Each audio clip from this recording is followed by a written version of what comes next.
Permítame leerle este pasaje que se encuentra en Mateo capítulo 24, versículos del 14 al 21, que dice así: Y será predicado este evangelio del reino en todo el mundo, para testimonio a todas las naciones, y entonces vendrá el fin. Por tanto, cuando veáis en el lugar santo la abominación desoladora de que habló el profeta Daniel, el que lee entienda. Entonces los que estén en Judea huyan a los montes. El que esté en la azotea no descienda para tomar algo de su casa, y el que esté en el campo no vuelva atrás para tomar su capa. Mas ay de las que estén encintas y de las que críen en aquellos días. Orad pues que vuestra huida no sea en invierno ni en día de reposo, porque habrá entonces gran tribulación, cual no la ha habido desde el principio del mundo hasta ahora, ni la habrá. En un video anterior empezamos a hablar acerca de las escrituras de Mateo capítulo 24. Hablamos acerca del tiempo de la destrucción del templo de Jerusalén, así como de las señales antes del fin. El día de hoy quisiera continuar con el tiempo del fin, es decir, el tiempo que Jesús llamó como la gran tribulación. La palabra de Dios nos dice que el diablo levantará un líder malvado que se va a hacer con el control de la política y va a ejercer una influencia a nivel mundial. Este líder malvado es mejor conocido por muchos como el anticristo. Ahora, déjeme decirle que aunque resulte sorprendente, parece que el mundo está desesperado por encontrar a ese líder mundial. ¿Acaso no le parece interesante que en todos los medios de comunicación aparecen constantemente noticias que anticipan la llegada de un nuevo orden mundial? Quizás usted pueda pensar que esto es imposible, que la humanidad no está tan ciega como para cometer esa clase de error, pero permítame recordarle que ya en una ocasión todo un pueblo se dejó llevar por el encanto discursivo de un líder como Adolf Hitler. Este hombre persiguió al pueblo judío ante la mirada indiferente de muchos gobiernos de la época. De la misma manera, cuando se levante este nuevo líder mundial, este así llamado anticristo, se desatará una grave persecución contra todos aquellos que quieran mantener su fe y confianza en Dios. Aunque debo decir que habrá un especial énfasis en el pueblo judío. Es por esta razón que Jesús describe específicamente a los habitantes de Judea. Es a ellos a quienes se les dice que huyan a los montes de Judea. Permítame leérselo. Entonces los que estén en Judea huyan a los montes. El que esté en la azotea no descienda para tomar algo de su casa, y el que esté en el campo no vuelva atrás para tomar su capa. Mas ay de las que estén encintas y de las que críen en aquellos días. Orad pues que vuestra huida no sea en invierno ni en día de reposo. Ahora, esta persecución con un enfoque en Israel explica el por qué Jesús advierte de la necesidad de orar para que la persecución no sea en invierno ni en día de reposo, porque eso afectaría especialmente a los judíos, ya que a lo largo del tiempo los enemigos de Israel siempre han tratado de sacar provecho del día de reposo. La historia registra, por ejemplo, que por motivos de conciencia, muchos judíos no salían a pelear si la batalla se presentaba en un día de reposo, y que incluso algunos llegaban al extremo de dejarse matar. Y bueno, pues aún en tiempos modernos, los enemigos de Israel han tratado siempre de aprovecharse y de atacarle en un día de reposo. Usted puede revisar en la historia y se dará cuenta que existió la famosa guerra del Yom Kippur, justamente en un día de reposo, en el día de la expiación. A todo esto surge una pregunta muy interesante. ¿Qué sucederá con la iglesia en aquellos días? Bueno, la respuesta la encontramos en Apocalipsis capítulo 3, versículo 10. Ahí Jesús prometió a su iglesia que no tendrá que pasar por los horrores de esta guerra. Permítame leerlo, dice así: Por cuanto has guardado la palabra de mi paciencia, yo también te guardaré de la hora de la prueba que ha de venir sobre el mundo entero para probar a los que moran sobre la tierra. Cuando Jesús dijo estas palabras, él se estaba refiriendo a su antigua iglesia en Filadelfia. Esto significa que los cristianos que sean como esta iglesia, es decir, fieles y que guardan la palabra de Dios, no tendrán que sufrir la temible hora de la prueba que ha de venir sobre el mundo entero. Los cristianos seremos arrebatados antes de que todo esto suceda. Así lo enseñan pasajes como 1 de Tesalonicenses capítulo 4, versículos del 13 al 18. Sin embargo, el tema del arrebatamiento de la iglesia pues requiere una explicación especial que prefiero tratar en otro video. Por ahora solo me concretaré a decirles que esta es la esperanza bienaventurada para los cristianos, que no tendremos que permanecer aquí, sino que estaremos gozosos en la presencia de aquel que vino a salvarnos del pecado y de la ira de Dios. Así que, querido amigo, te invito a creer en Jesucristo y a entregarle tu vida, no solo para que seas liberado de la hora de la gran tribulación, sino para que seas liberado del pecado y del juicio de Dios. Porque definitivamente, ya sea que Él venga o que tú mueras antes y vayas a Él, el juicio es inevitable. Habiendo aclarado el punto de la liberación de la iglesia del tiempo de la tribulación, queda otra pregunta. Entonces, ¿qué va a suceder con el resto de la humanidad, aquellos que no participen del arrebatamiento? Y la respuesta es que desgraciadamente permanecerán aquí y tendrán que padecer la terrible persecución y calamidades que vendrán. El gobernante mundial, apoyado por el maligno, hará una persecución sobre todos aquellos que quieran permanecer fieles a Dios. Pero, como ya dije, tendrá un especial enfoque en el pueblo judío. Así lo demuestran pasajes del Antiguo Testamento, como podemos ver en Jeremías 30, versículo 7, que dice así: «¡Ah, cuán grande es aquel día! Tanto que no hay otro semejante a él. Tiempo de angustia para Jacob, pero de ella será librado». Como podemos observar, el profeta Jeremías llamó a este mismo periodo como el tiempo de la angustia de Jacob. Israel recobrará su relevancia profética durante esta época. Le voy a explicar. Ellos fueron elegidos por Dios desde el libro de Génesis, cuando Dios llamó a Abraham.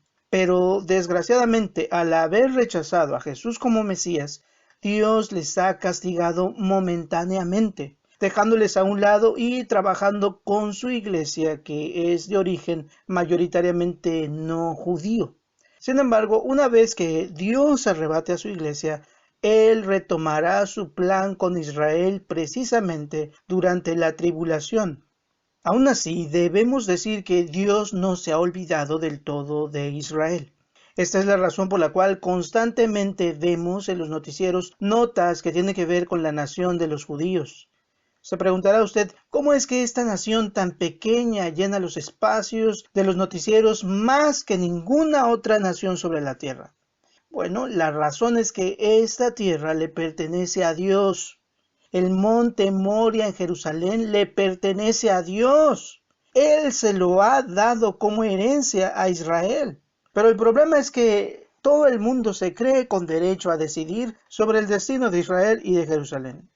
Sin embargo, Dios usará este tiempo de tribulación para hacer volver hacia sí mismo el corazón de la humanidad y para tratar especialmente con los judíos. La gran tribulación les hará interesarse más en la fe y reconocer al Señor Jesús como su Mesías, a quien hasta el día de hoy no reconocen y aún están en espera de otro como su Mesías.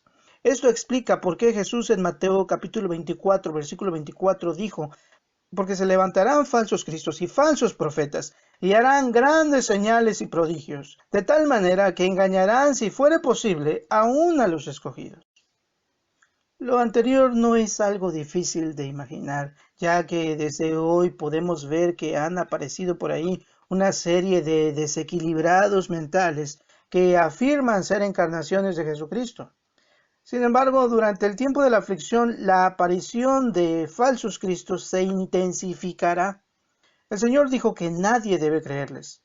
La segunda venida del Señor será un evento tan notorio que no dejará lugar a dudas.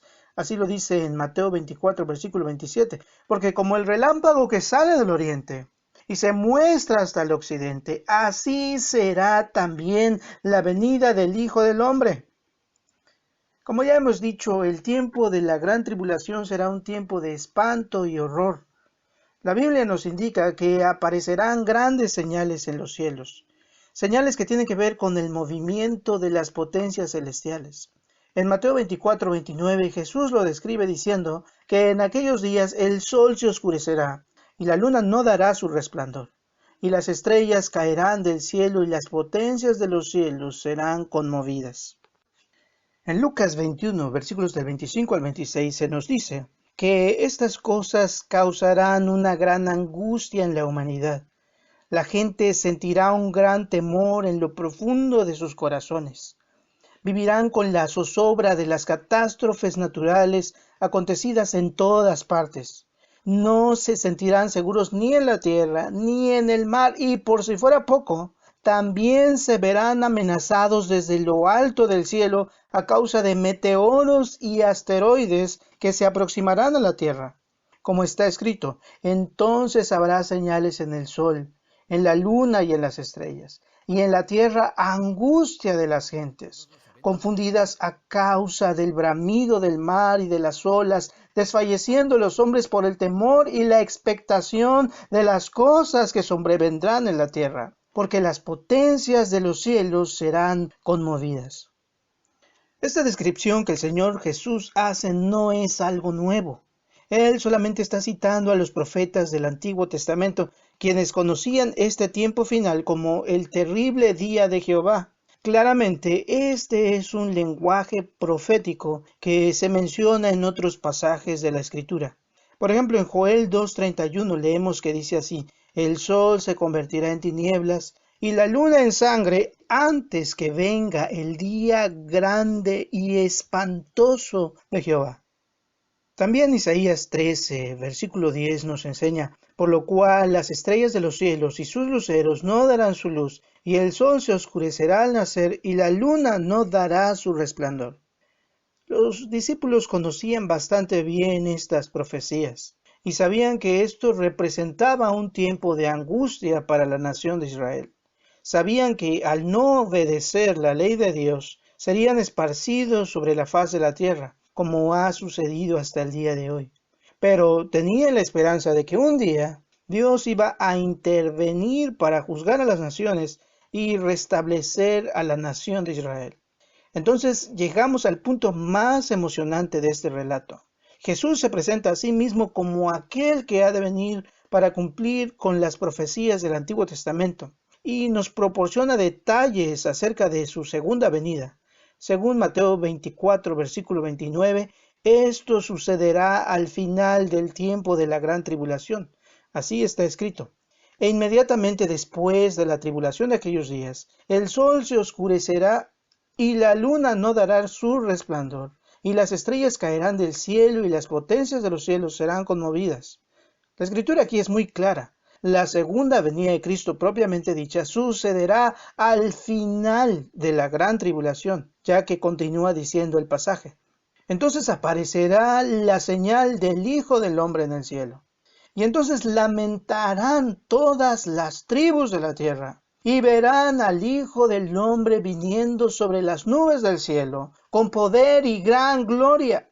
Y enviará a sus ángeles con gran voz de trompeta, y juntarán a sus escogidos de los cuatro vientos, desde un extremo del cielo hasta el otro. Este será, pues, el cumplimiento de su palabra. Jesús volverá a la tierra. La iglesia, que será arrebatada antes de la tribulación, regresará con él.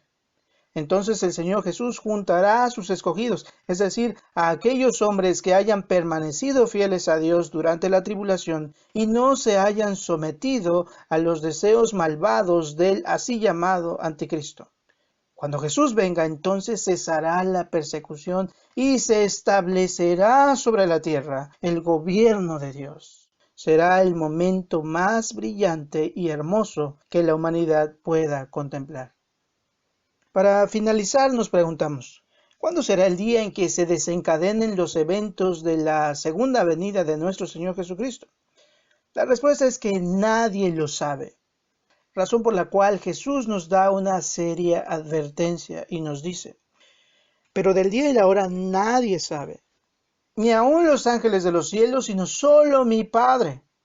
Mas como en los días de Noé, así será la venida del Hijo del Hombre. Porque como en los días antes del diluvio, estaban comiendo y bebiendo, casándose y dando en casamiento, hasta el día en que Noé entró en el arca, y no entendieron hasta que vino el diluvio y se los llevó a todos. Así será también la venida del Hijo del Hombre. Tú debes estar preparado porque no sabemos exactamente cuándo sucederán estas cosas. Por eso es importantísimo que te arrepientas de tus pecados. Entrégale tu vida a Cristo. No seas necio dejando esta decisión para después. Cristo podría venir por su iglesia en cualquier momento y entonces vendrá lo que el mundo no espera: el tiempo de la gran tribulación. Para terminar, solo quiero amonestarte con las palabras de Jesús en Mateo 24, versículos del 42 al 44. Jesús dijo lo siguiente: velad pues, porque no sabéis a qué hora ha de venir vuestro Señor.